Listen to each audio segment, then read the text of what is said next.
마가복음 1장 14절에서 15절 두 절 말씀입니다. 마가복음 1장 14절에서 15절 말씀, 우리 두 절 말씀이니까 함께 합독하도록 하겠습니다.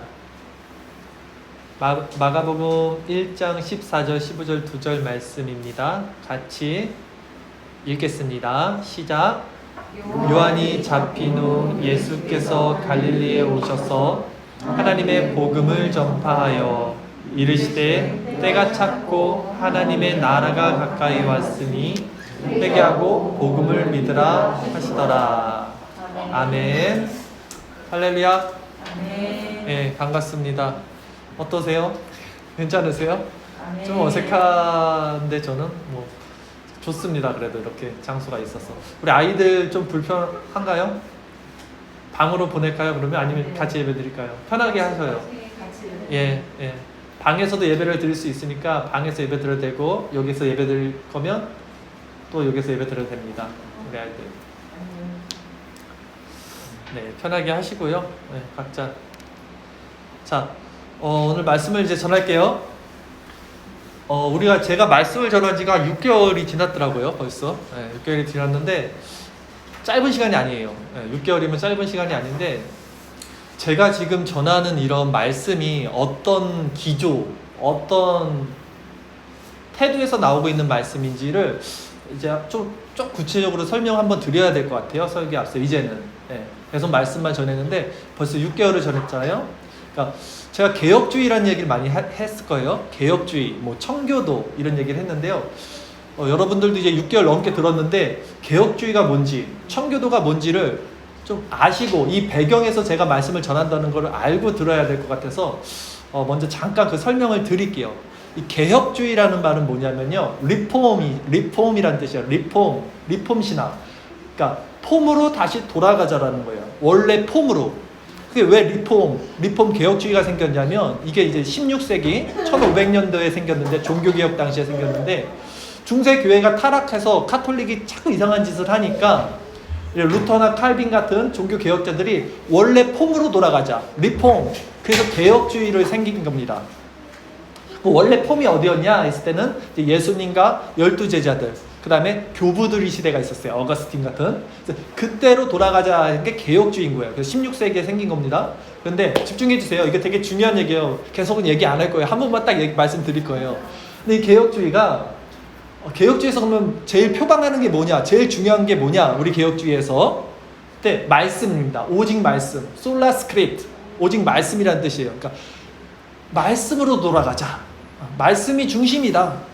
그 전에 교황들은, 천주교들은 교회 정통이 중요해. 교황이 말하는 게 즉 하나님의 말씀이야 했는데, 개혁주의자들은 아니야. 교황도 사람이고 이 전통이 중요한 게 아니라 성경이 뭘 얘기하는지, 그것이 중요한 거야. 그래서 성경으로 돌아가자가 솔라 스크립트, 오직 말씀, 개혁주의의 가장 근간이 되는 겁니다. 그래서 우리는 성경 말씀을 즉 하나님의 말씀으로 그대로 받아들여요. 축자 영감설, 유기적 영감설이라고 해서 성경 말씀 한자 한자가 하나님의 말씀으로 받아들이는 게 우리 개혁주의입니다. 제가 그 기조 위에서 설교를 하는 거예요. 그러면 이 개혁주의가 16세기 칼빈으로부터 이제 스위스의 제네바 도시국가인데 거기서 시작이 된 거예요. 칼빈은 프랑스 사람인데 스위스 제네바라는 도시국가의 거의 수장이었어요. 그래서 그 나라죠. 나라면서 국가 도시인데 거기 있는 사람들이 다 이 개혁주의를 시작한 거예요. 근데 이제 그것이 세계로 넘어갑니다. 그래서 유럽으로도 넘어가는데 영국으로 칼빈이 가르쳤던 개혁주의가 넘어갔는데 존 낙스라는 사람을 통해서 영국으로 넘어가요. 근데 영국에는 어떤 신앙이 있었냐면 성공회 들어보셨죠? 성공회가 자리 잡고 있었어요. 그 시간 그때 영국은 엘리자베스 1세 여왕이 다스렸던데, 그러니까 성공회는 뭐냐면 로마 카톨릭 반, 그 다음에 개신교 반, 이게 섞인 겁니다. 그러니까 완전히 개신교도 아니고 완전히 카톨릭도 아닌 섞인 것이 성공회예요.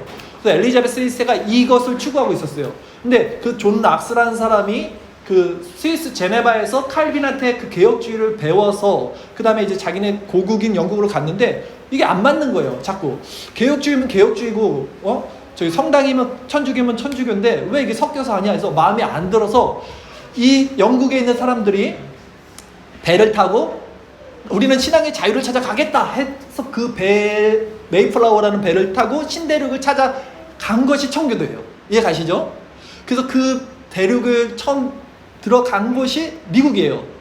네, 그래서 미국이 아메리카가 들어간 겁니다. 그래서 거기서 청교도들이 이제 시대를 여는 거니까 그러니까 개혁주의가 먼저고, 그다음에 그다음에 그 영국에서 미국으로 간 사람들이 청교도, 또 화란, 지금의 네덜란드로 간 사람들도 청교도. 그래서 청교도들도 화란 측이 있고 영국 측이 이렇게 나눠져요. 근데 우리가 청교도라고 말하는 사람들은 그 존 낙스를 시작해서 1세대, 2세대, 3세대까지 그 미국으로 간 3세대까지를 청교도라고 그럽니다. 그래서 청교도 3세대가 누구냐면 여러분들이 잘 아시는 분이에요. 누구냐면 철로 역정을 쓴 존 번영 아시죠? 그 사람이 이제 3세대, 마지막 우리는 청교도를 3세대까지만 봐요. 그 후로는 이제 청교도의 어떤 대가 끊어졌다. 그 표방을 하는 뭐 조나단 에드워드나 이런 사람들은 있지만 정말 청교도는 3세대까지 봅니다. 그래서 청교도 3세대의 황태자는 이제 존 오웬 이런 사람들. 그러니까 지금 제가 말씀드린 게 제가 이런 개혁주의, 칼빈주의에 입각한 또 청교도, 또 존 오웬이나 존 버년 이런 1세대 토마스 세퍼드 이런 분들의 입각한 설교를 전하다는 걸 먼저 말씀드린 거예요. 배경을. 왜 말씀드리냐면 오늘 설교에 그 내용이 나오기 때문에 그래요.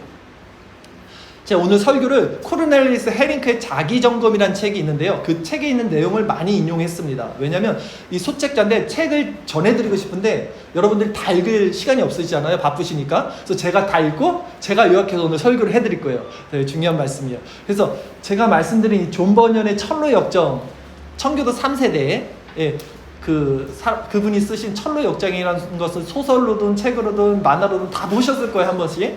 그래서 그 영화나 책을 보면요, 어떤 인물이 있냐면 무지라는 인물이 등장해요. 무지. 이 사람 이름이 무지예요. 뭐 허영이도 나오고 크리스찬이 주인공이고 무지고 이름들이 다 그래요. 근데 이 무지는 그 이름 따라 진짜 무지입니다. 이 사람이 신앙이 있는 사람이에요. 열심히 신앙생활을 했고 그 사람이 살던 동네가 신앙의 동네였어요. 그 정통을 따라서 열심히 종교 생활을 했는데 마지막에 천국 도성을 딱 갔어요. 천국 문에 가서 문지기들이 저 이제 천국 들어갈게요. 문 열어주세요. 무지가 그랬더니 이러는 거예요. 증명서를 주세요. 무슨 증명서요? 저 여태까지 제가 어떻게 신앙생활 했는지 우리 동네 사람들은 다 아실 거예요. 저 열심히 신앙생활 했어요. 증명서를 주세요. 증명서 없으면 못 갑니다. 이러는 거예요. 그러더니 그 천사들이 그 크리스찬을 하늘의 도성으로 옮겼던 그 천사들이 나와서 무지를 그 지옥으로 떨어뜨리는 장면이 나옵니다. 그 증명서가 뭐냐면요, 회개와 믿음이라는 증명서예요. 회개와 믿음. 즉 회개와 믿음이 있어야지 천국에 갈 수 있는 겁니다. 오늘 예수님이 전한 것이 회개하고 복음을 믿으라. 회개와 믿음에 대해서 말씀하는 거거든요. 그래서 우리가 회개와 믿음이 무엇인지 오늘 말씀을 전할 텐데요. 이 무지라는 사람이 그 신앙생활을 하면서 회개와 믿음을 몰랐겠습니까? 얼마나 회개와 믿음을 잘 알았겠어요. 근데 그러면 왜 이 사람은 회개와 믿음이 없어서 천국에 못 갔을까? 왜 자기 상태를 점검하지 않았을까? 그에게 이런 기회가 없었던 것이 아니에요. 신앙생활을 그렇게 평생 했으면서도 그는 자신이 정말 이게 구원받는 믿음인지, 내가 회개하는 것이 진짜 참된 믿음에 이르게 하는 회개인지를 점검하지 않았던 거예요. 더 위험한 것은 그가 오늘날 많은 교인들이 가지고 있는 그런 신앙의 모습들을 가지고 있었다는 거예요. 즉 우리들 안에도 구원에 이르게 하는 회개와 구원에 이르게 하는 믿음에 대한 점검이 없다라는 얘기를 들은 겁니다. 여러분, 예를 들어서요, 우리가 건강검진을 하잖아요. 우리가 아플 때도 건강검진을 하지만 아프지 않을 때도 합니다. 왜 그러죠? 건강은 너무 소중한 거예요. 왜냐하면 생명이니까. 우리 생명이 너무 소중하니까 건강검진을 해요. 다시 말해서 구원은 우리 생명보다 더 소중한 것이라면 우리가 자기 구원에 대한 점검, 즉 나의 믿음, 나의 이 회개는 올바르고 정말 구원받을 수 있는 것인가를 점검을 해야 된다는 말씀을 드리는 거예요. 그래서 오늘은 이 회개와 믿음이란 주제로 회개하고 복음을 믿으라 라는 제목으로 말씀을 전하도록 할게요. 오늘 본문 말씀 다시 한번 읽어보겠습니다. 이제 설교 시작이에요. 배경만 얘기한 건데 장황했습니다. 이제 시작이니까 집중해 주세요. 마가복음 1장 14절 15절 말씀, 두 절 말씀 우리 본문 다시 한번 읽어보겠습니다. 시작. 요한이 잡힌 후 예수께서 갈릴리에 오셔서 하나님의 복음을 전파하여 이르시되 때가 찼고 하나님의 나라가 가까이 왔으니 회개하고 복음을 믿으라죠. 회개하고 복음을 믿으라. 세례 요한이 헤롯 왕에게 잡혀가고 예수님이 그것을 보고 갈릴리로 가서 이 복음, 그 요한이 전한 복음 똑같이 전합니다. 회개와 믿음. 자, 제가 청교도 얘기를 서두에 했었는데요. 이 청교도 목사님들의 최상의 목적, 그 사역의 그 본분이 뭐였냐면요, 바로 이 사람들, 성도들에게 자기 점검을 시키는 거예요. 정말 그 사람이 구원을 받았는지 안 받았는지를 그 점검을 시키는 게 목회자들의 최상의 과제로 삼았어요. 그러니까 명목상 그리스도인들 있잖아요. 썬데이 크리스찬이라는 사람들 뿐만 아니라 진짜 신앙생활 잘하는 사람들, 정말 저 사람은 누가 봐도 구원받을 수 있다라고 생각하는 그 사람들도 때때로 자기 점검을 통해서 그들의 정말 구원받는 자인지, 당신이 정말 구원받는 믿음을 갖고 있는지를 점검할 것을 항시 주문을 했어요. 이게 청교도 목사님들의 특징입니다. 이런 구원 점검의 시금석이 되는 것이 바로 오늘 예수님이 말한 본문의 회개와 믿음이라는 거예요. 성경은 이렇듯 우리에게 회개와 믿음에 대해서 항시 우리 스스로 점검할 것을 촉구하고 있어요. 우리 주일 설교 말씀 구절, 고린도후서 13장 5절 말씀 한 절인데요. 주일 설교 말씀 구절, 고린도후서 13장 5절 말씀 같이 읽겠습니다. 시작. 너희는 믿음 안에 있는가? 너희 자신을 시험하고 너희 자신을 확증하라. 예수 그리스도께서 너희 안에 계신 줄을 너희가 스스로 알지 못하느냐? 그렇지 않으면 너희는 버림받은 자니라 라고 지금 바울이 고린도 교회에다 말하고 있습니다. 교회 성도예요. 성도에게 뭐라고 말하냐면 이미 믿음이 있고 회개를 아는 그들에게 너희는 너희 믿음 안에 있는지, 그 믿음이 진짜인지 너희 자신을 시험하라. 그리고 자신을 확증하라 라고 말하고 있어요. 이렇듯 회개와 믿음은 교회 안에 있는 자들에게 항시 점검돼야 될 요소라는 거예요. 이처럼 참된 신앙을 가진 우리 믿음의 선진들은요, 항상 이렇게 자기 자신의 마음을 신뢰하지 않아요. 내가 정말 구원받은 자라는 확신을 갖고 있지 않아요. 이거 잘 들으셔야 돼요. 이미와 아직의 경계에 있습니다. 이미 우리는 구원받았어요, 믿음으로. 그러나 아직 구원받지 못한 겁니다 라는 거예요.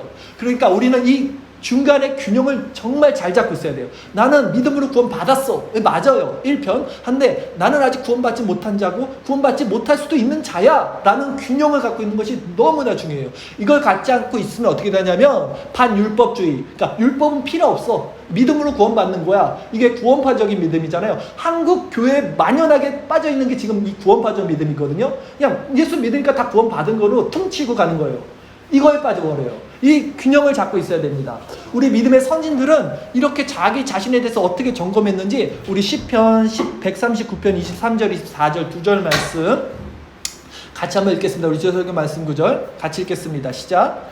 하나님이여 나를 살피사 내 마음을 아시며 나를 시험하사 내 뜻을 아옵소서. 내게 무슨 악한 행위가 있나 보시고 나를 영원한 길로 인도하소서. 보세요. 벌써 자기 마음을 계속 살피는 거예요. 그리고 자기가 자기 자신을 믿지 못하니까 하나님이여 내게 무슨 악한 행위가 있나 보시고 나를 좀 도와주세요. 나를 인도해 주세요. 이렇게 성경은 구원 점검에 대해서 이야기를 하고 있는 거예요. 성도들의 그것은 왜 근데 이렇게 구원을 점검해야 되는가? 믿는 성도들이 왜 구원을 점검해야 되는가 했을 때는요, 그것은 바로 죄된 우리 자아가 우리를 계속해서 속이고 있는 경향성이 있기 때문이에요. 우리가 우리 자신에게 속아요. 나는 믿음이 있으니까 구원을 받겠지. 오늘 그 무지, 천상의 문에서 지금 탈락한 그 무지가 그런 경우죠. 성경에는요, 이렇듯 참된 성도로 처음에는 여겨졌지만 사실상 거짓으로 드러난 인물들이 주르륵 나옵니다. 몇 명만 제가 뽑아봤는데요. 사울 왕이 그랬어요. 그렇죠? 하나님께 기름 부음 받고 성령의 충만해서 예언됐었잖아요. 근데 그는 구원받지 못했어요. 또 가룟 유다도 마찬가지예요. 예수님이 12제자로 택함을 받았음에도 구원을 받지 못했습니다. 또 아나니아와 삽비라, 초대교회 아주 정말 훌륭하신 분들인데 헌금 띄어먹고 이렇게 되신 분들이 계셔요. 또 마술사 시몬, 이 사람도 지금 뭐 돈으로 예수님을 따라가다가 거짓 믿음이 드러난 이와 같은 자들이 있어요. 즉 참된 성도였던 것 같은데 누가 봐도 구원받지 못한 성도들이, 그런 자들이 있었다는 거예요.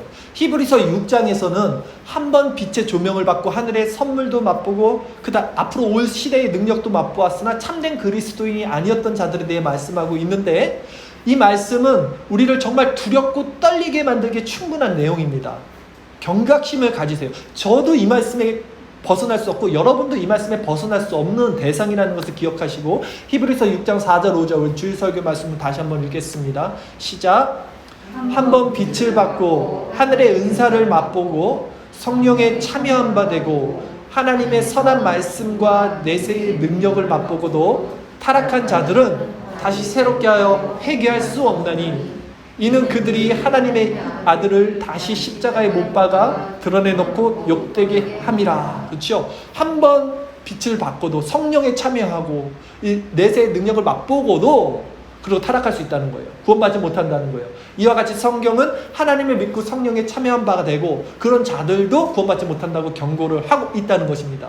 성경에요, 이런 자기 기만이죠, 이게. 그러니까 자기 기만이라는 게 나는 구원 받았어라고 속는 거예요. 자기가 자신에게 속고 있는 거예요. 왜냐면 난 믿음이 있으니까, 나 예수를 믿으니까. 그렇게 자기 기만에 빠졌던 교회에 대해서 뭐라고 얘기하냐면요, 우리 주일설교 말씀대로 계시록 3장 1절에 이렇게 말합니다. 같이 읽겠습니다. 시작.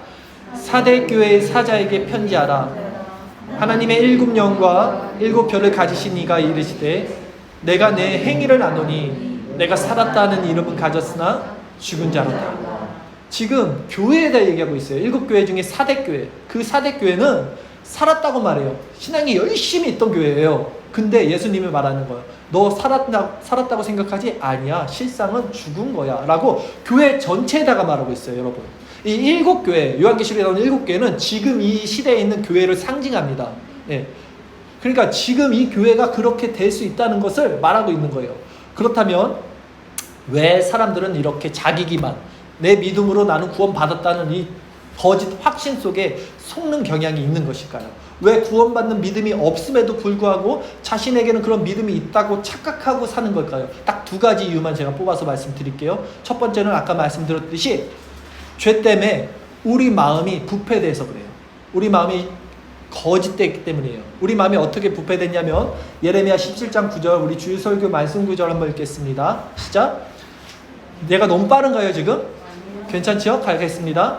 만물보다 거짓되고 심히 부패한 것은 마음이라.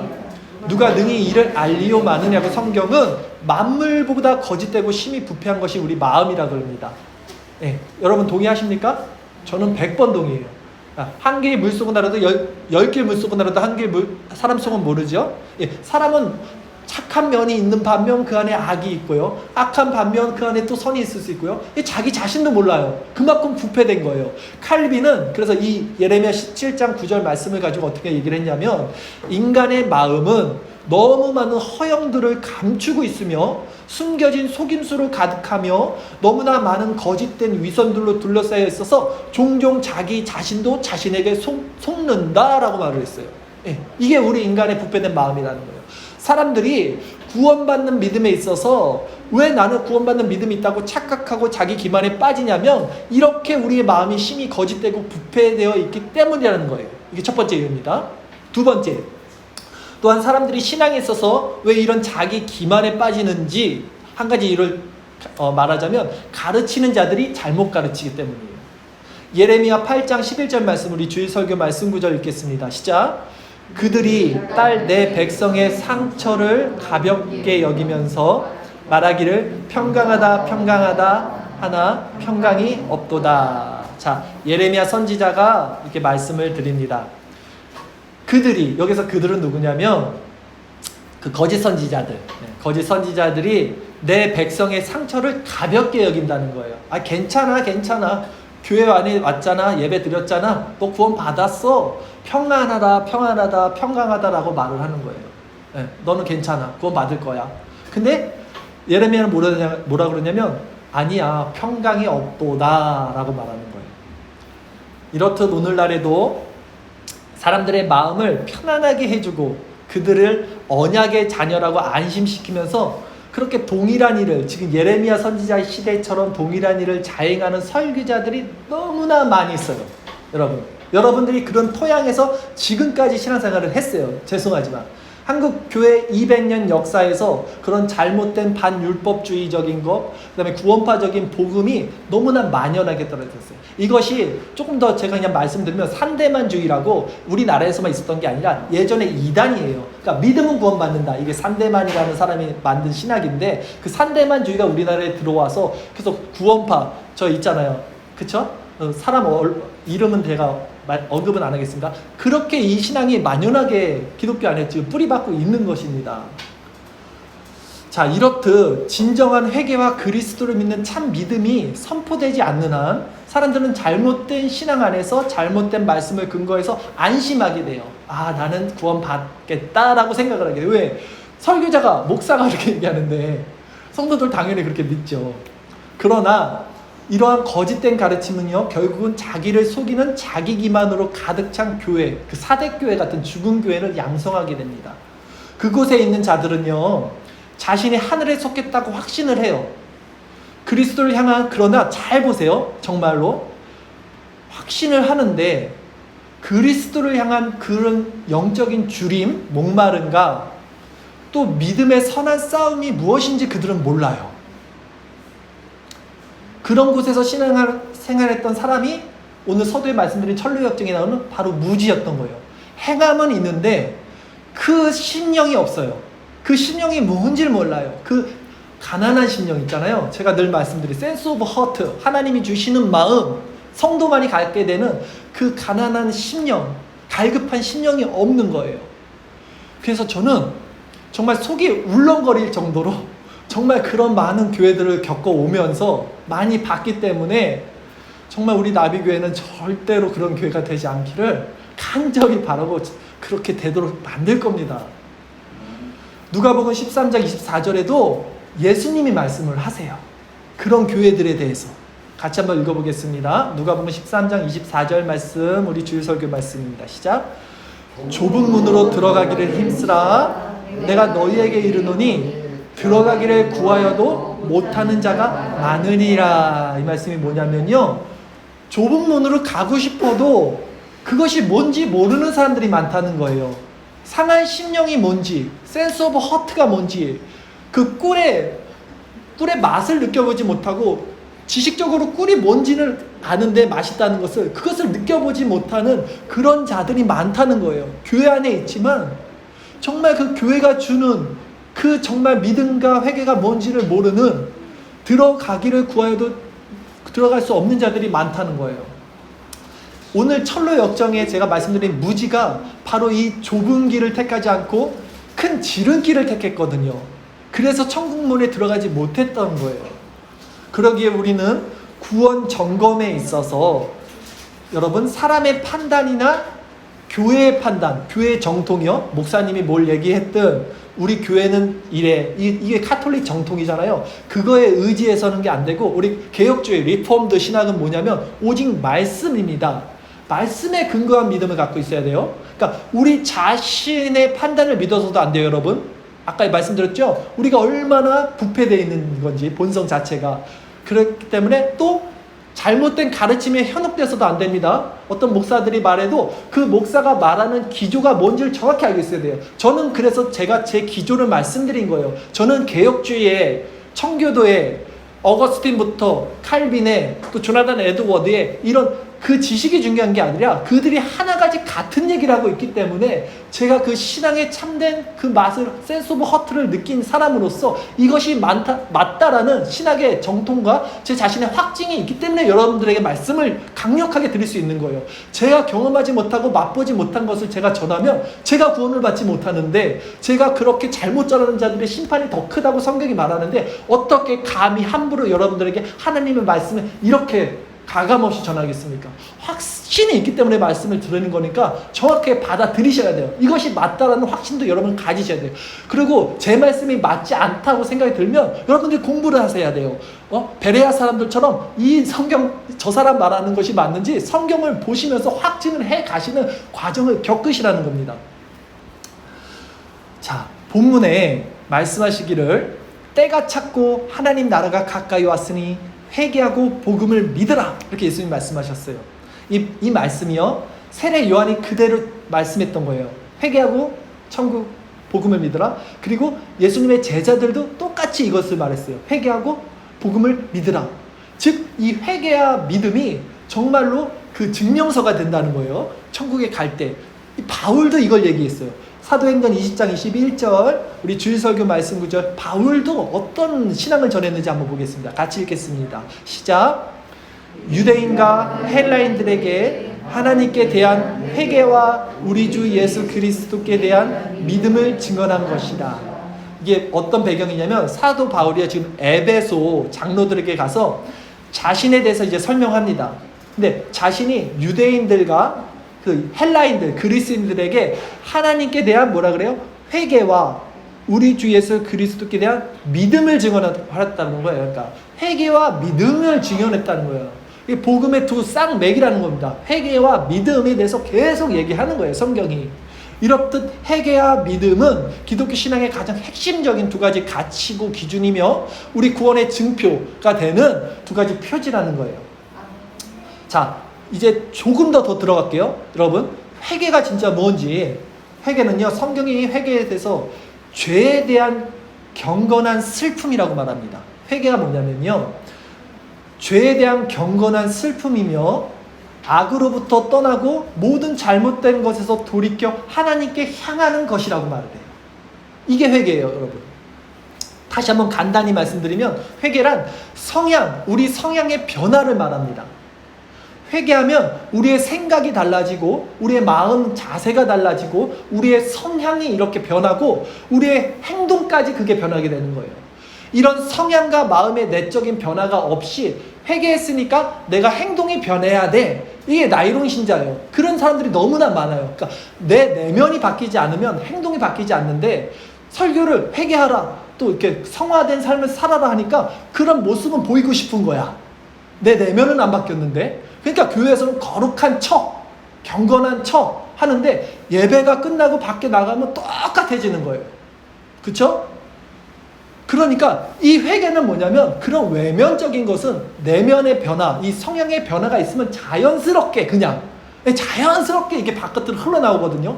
그게 회개라는 거예요, 여러분. 그 회개가 없으면 여러분은 가짜라는 걸 얘기하는 거예요, 제가 지금 자꾸.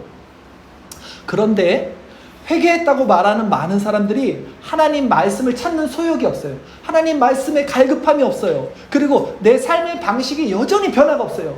그냥 세상적인 거, 물욕적인 거, 유격적인 거 이런 것들을 따라가서 살아가요. 여전히 과거의 나의 죄된 삶과 결별하는 모습도 보이지 않는다면 그것이 어떻게 회개한 자의 모습이겠냐는 거예요, 여러분.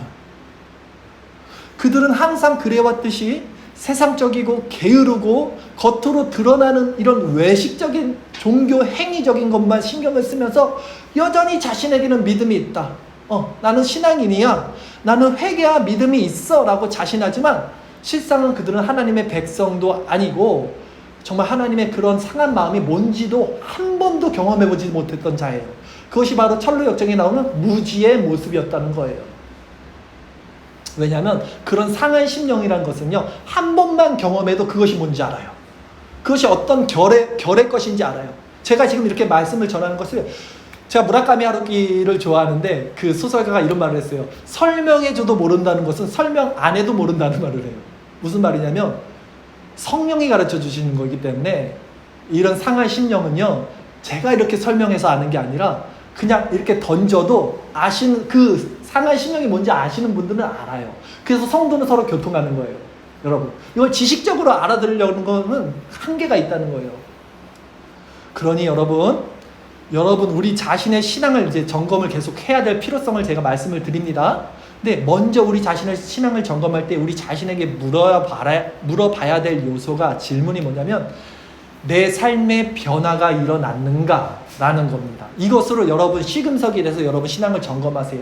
아프고 두렵고 떨리지만 이것이 팩트예요. 이것으로 점검을 해야 돼요. 왜냐하면 참된 회개는 반드시 삶의 변화를 동반하고 가져오기 때문인 거예요. 제가 말씀드렸잖아요. 내적인 변화가 있어야 외적인 변화가 자연스럽게 이루어지는 거예요. 참된 변화는 이렇게 하나님이 없던 내 삶에서 하나님과 동행하는 삶으로 바뀌는 내적 변화인 거예요. 육신의 정욕에 굴복하던 삶에서 하나님의 방식대로 살아가기를 내 내면이 갈급하고 원하는 것, 그것을 사랑하는 이런 내적인 삶의 변화가 회개라는 거예요, 여러분.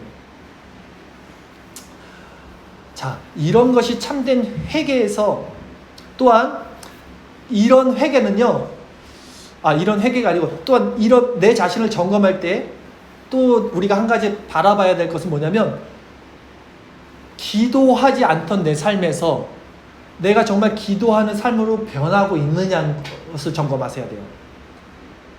그리고 나아가서 신중함도, 어떤 영적인 민감함도 없던 내 삶에서 정말 그리스도를 값진 진주로 알아보고 귀하게 여기는 그런 영적으로 민감한, 그 상대방을 다 바라봤을 때도 민감하게 대처하는 그런 영적인 긍휼함이 있는지, 이런 것으로 내 삶을 점검해 보는 거예요, 여러분. 이런 것이 참된 회개에서 일어나는 믿음의 열매, 즉 외적 삶의 외적 변화라는 거예요. 이런 변화가 없는데 회개와 믿음을 가졌다고 말하는 것은 자기 기만이라는 것입니다, 여러분. 그러니까 함부로 나는 회개와 믿음을 가졌다고 말하지 마세요. 이런 외적인 모습만 가졌다고도 말하지 마세요. 왜냐하면 내적인 변화가 없으면 가짜라는 것입니다. 이것이 무지의 모습이라니까요. 그러기에 사실 우리는 믿음을 말하기에 앞서서 먼저 진정한 회개가 내 안에 이런 내적인 변화를 바꾸고 있는지, 이것을 점검해야 되는 거예요. 이런 회개가 일어난 다음에야 참다운 믿음이 주어지게 된다는 거예요. 즉 참된 회개가 없이는 참된 믿음이 있을 수 없고요. 참된 믿음이 없는 자를 그리스도인이라고 할 수 없겠죠. 그러면 그리스도인이라 말할 수 없는 자가 어떻게 구원을 받을 수 있겠냐는 거예요. 그런 자들은 신앙생활의 외적인 모습만 똑같이 흉내낼 수 있지만 결국 천성문 앞에 이른 참된 회개와 바른 믿음, 이 증명사가 없는 무지의 모습으로 드러나게 될 거라는 겁니다. 근데 정말 안타까운 것은 그들은 그 날까지도 그것을 몰라요. 하나님 앞에 설 때까지도 자기가 신앙의 연수로, 신앙적 지식으로 자기 신앙의 외적인 모습을 가지고 구원받는 자라고 생각하고 있어요. 그러니까 반면 난 구원받지 못할 수도 있다라고 생각하는 것이 오히려 좋아요, 여러분. 그러니 이렇게 내 자신을 계속 점검을 하셔야 됩니다. 참된 성도가 갖게 되는 신앙의 이 특징은 뭐냐면, 지금 말씀드렸듯이 내 자신의 믿음을 내 자신의 근거로 두지 않고 내 자신이 너무나 비참한 거예요. 그리고 내 자신의 궁핍함을 알고 내가 정말 그리스도가 필요한 심령이라는 것을 아는 지식입니다. 이 필요를 아는 것. 그래서 나로 하여금 나는 죄인이기 때문에 그 그리스도를 믿고 그분께 피하도록 만드는 것. 내가 그리스도의 십자가로 자꾸 나를 피하려고 하는 것. 그것이 너무나 중요한 그 진짜 신자들의 표지예요. 이러한 상한 심령의 죄인들은요, 자신에게 구원의 필요함을 알고 있기 때문에 자신의 신뢰를 그리스도께 둡니다. 내 자신을 의지하지 않아요. 그리스도를 신뢰하는 거예요. 이것이 그리스도께 피한다는 거예요. 이것이 십자가 밑에 나온다는 거예요. 우리 여러분 스스로 질문을 하셔야 돼요. 그러므로 나는 수고하고 무거운 진진자로서 지금 그리스도께 나아가고 있는가? 내가 정말 그런 마음으로 그리스도께 나간 적이 있는가? 나는 나의 죄인됨과 나의 연약함을 알고 그분께 피하였는가? 나는 정말 그렇게 그분께 피한 적이 있는가? 이렇게 점검을 하셔야 돼요. 여러분, 지금 여러분 무엇이 여러분들 이 교회로 나오겠습니까? 무엇이 지금 여러분들을 예배드리게 하고 있어요? 나는 궁핍하고 죄를 짊어진 죄인으로서 수고하고 무거운 진진자들아 모두 내게 나오라. 그리하면 내가 너희를 쉬게 할 것이다 라고 이 부르시는 예수 그리스도의 음성을 듣고 이 자리에 나오셨다면, 그리고 그것을 위해서 그리스도의 십자가 밑에 피한 것이라면, 그것이 통해하는 마음과 상한 심령, 즉 참된 신앙을 갖고 계신다는 증거인 거예요, 여러분이. 어떤 주의를 안 지키면 안 되지, 그래도 예배를 드려야지, 이런 허울뿐인, 형식뿐인 외식주의, 형식주의, 율법주의로 나오신 게 아니라, 여기 안 앉아있어, 엄마한테 혼나니까 앉아있어야지. 그거 어렸을 땐 그럴 수 있어요. 근데 여러분 정도 이제 어른이 되면 그런 율법주의로 예배드리면 안 되고, 정말 나는 그리스도가 필요해서 그분의 십자가 밑에 숨어야지. 난 내 자신을 의지할 수 없으니까 오늘도 무거운 짐 지는 것을 십자가 밑에 내려놔야지. 그리스도께 무거운 짐진 것을 다 내려놔야지. 이 신앙으로 갖고 나오시는 것이 참된 신앙이라는 거예요. 그러므로 우리는 다음과 같이 우리 신앙을 항시 점검해야 될 거예요. 제가 몇 가지 다시 한번 정리 드릴게요. 내가 예수 그리스도를 믿는다면 이 믿음으로 인해서 내 내면에 새로운 사랑이 일어나고 있는가? 결국 궁극적으로 내 비참함과 궁핍함은, 내 가난함은 그리스도의 십자가 밑에 나오게 하고 궁극적으로 그것은 사랑으로 종결됩니다. 그래서 기독교는 사랑의 종교라고 하는 거예요. 사랑으로 발현돼 나와요. 그것이 아니면 아직 아닌 거예요. 그리고 두 번째, 내 믿음이 모든 죄를 혐오하는 새로운 자각을 일으켰는가? 내가 지금 신앙이, 내 믿음이 눈에 보이는 그런 죄가 아닌 정말 내 내면에 있는 죄를 혐오하게 돼요. 내 스스로가. 그런 자각, 새로운 감각을 일으키고 있는가? 왜냐하면 율법주의자들은 절대 이 감각이 일어나지 않아요. 절대 이게 뭔지를 몰라요. 그냥. 그 바리새인들 아니에요. 그래서 예수님이 그렇게 싫어한 거잖아요. 그들을. 세 번째, 나의 믿음이 내면에 새로운 전쟁을 일으키고 있는가? 그래서 진짜 성도는 전쟁이 일어납니다. 내면에. 하나님의 법과 이 세상의 법이 싸워서. 내 육체의 법이 자꾸 나를 세상의 법으로 끌고 가는 걸 보니까 공고해지는 거예요. 존 오웬은요, 청교도 황태자 3세대 존 오웬이 이런 말을 했습니다. 죄가 가장 큰 짐이고 슬픔이고 문제가 되지 않는 사람을 어떻게 그리스도인이라고 부를 수 있는지 나는 이해가 가지 않는다. 다시 한번 말씀드릴게요. 정말 전적으로 동의하고 공감하는 말이었어요. 제가 죄가 하마르티아, 이 죄악, 신, 이 죄가 가장 큰 짐이고 우리의 짐이고 우리의 슬픔이고 우리의 문제가 되지 않는 사람을 어떻게 그리스도인이라고 부를 수 있는지 나는 이해가 가지 않는다 라는 말. 여러분 이해 가십니까? 이게 무슨 말인지? 제가 신학교를 다니잖아요. 신학교 안에서 얼마나 이상한 사람들이 많은지 아닙니까? 야, 교회에서 좀 죄에 대한 거는 그만 얘기했으면 좋겠어. 죄인인 거 그렇게 그걸 계속 그렇게 얘기하냐?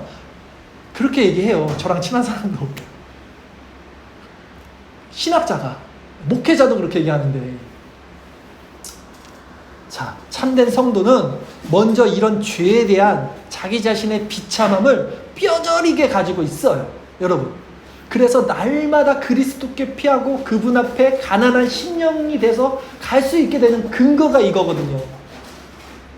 그리고 이 존재적 회개, 이 내면의 회개, 이것이 결국 그리스도의 십자가만을 붙들게 하는 참된 믿음이 되게 하는 천국의 증명서가 된다는 얘기를 제가 계속해서 말씀을 드리는 겁니다. 여러분은 천성문 앞에서 이 증명서, 즉 회개와 믿음, 즉 여러분의 이 신앙을 내보여야 할 때가 분명히 올 것입니다.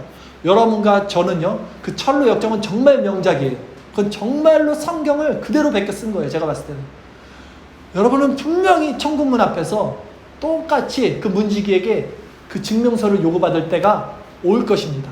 그때 여러분의 심령에는 분명 예수 그리스도라는 이 도장, 인이 쳐져 있어야 돼요. 그래서 우리가 정말 이런 회개, 센스 오브 허트, 상한 심령, 그것으로 통한 그리스도를 믿는, 그리스도만을 붙잡는 믿음, 이 겸비한 구원받는 성도라는 증거가 있어야 된다는 거예요. 이 증거가 나타나는 결정적인 이 삶에서 모습이 뭔지 아세요, 여러분? 자, 제가 이렇게까지 말씀을 전하고 이제 마무리를 하는데, 아직도 나는 그래도 구원받은 성도일 거야. 나는 제가 지금 그런 내적인 변화가 있는가? 그것으로 우리의 표지가 돼야 된다고 말씀했음에도 불구하고 많은 이들은 저를 비롯해서 여전히 이 사람의 마음에 뭐가 있냐면 그래도 하나님이 나 구원해 주겠지라는 그런 거 있잖아요. 그 근자감, 근거 없는 자신감이 다들 있어요. 그 근자감이 있단 말이에요. 그래도 구원해 주겠지. 자, 그런데 정말 구원받는 성도들에게 나타나는 아주 결정적인 우리 이 삶의 증거가 뭐냐면 말씀드릴게요. 우리 안에 하나님 나라에 대한 소망이 일어나고 있는가로 보셔야 돼요. 참된 믿음을 정말 갖고 있다면, 구원받은 믿음을 갖고 있다면 우리는 순례자로서, 순례자 아시죠? 여행하는 사람. 이 땅에서 우리 본향, 그 본향을 찾는 나그네로서의 정체성을 분명히 갖고 있다는 거예요. 히브리서 11장 14절 말씀, 우리 주일 설교 말씀 구절 마지막 구절을 한번 읽어보겠습니다. 같이 읽겠습니다. 시작.